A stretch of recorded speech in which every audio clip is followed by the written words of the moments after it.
دەشێت ڕۆژێک بەم نزیکانە تەماشای ئاسمان بکەیت و ئۆتۆمبیلێک بە ئاسماندا دەفرێت بەدی بکەیت. ئەگەر دیزاینەرانی ئێرکار پرۆتۆتایپ 1 شتێک لەو بارەیەوە بڵێن، ئەمە داهێنەرەکەیەتی کە بۆ تەلەڤیزیۆنی مارکیزا دەدوێت.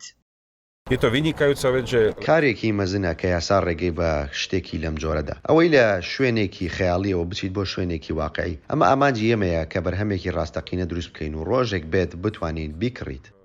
لە بۆردی دیزاین کێشانەوە بۆ ئاسمان، ستیفان کلاین داهێنەری ئێرکار فڕۆکەکەی بۆ 35 خولەک لە ناوچەی نێتراوە بۆ براتسلێڤای پایتەختی سلۆڤاکیا لێخوڕی. ئێمە بە تاریکی گەیشتینە فڕۆکەخانەکە، دواتر فڕۆکەکەمان ڕاکێشا بۆ سەر زەوی فڕین. هەرچەندە من بۆ چەند کاتژمێرێک فڕۆکەکەم لێخوڕی بوو، بەڵام کاتێک بەسەر ڕێڕەوێکی درێژدا دەڕۆیت ئەوە هەستێکی جیاوازە.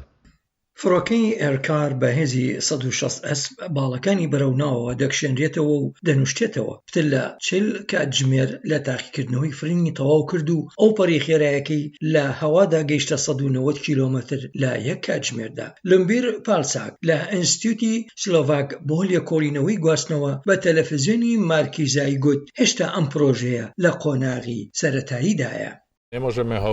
ئێمە ناتوانین بڵین کە لە ساڵانی داهاتوودا ئۆتۆمبیلی فرین لێرە بەکار دەهێنین، بەڵام کارێکی زۆر باشە کە ئەم بابەتە لە سلۆڤاکیا سەرهەڵدەدات و دەرەنجامێکی کۆنکرێتی هەیە.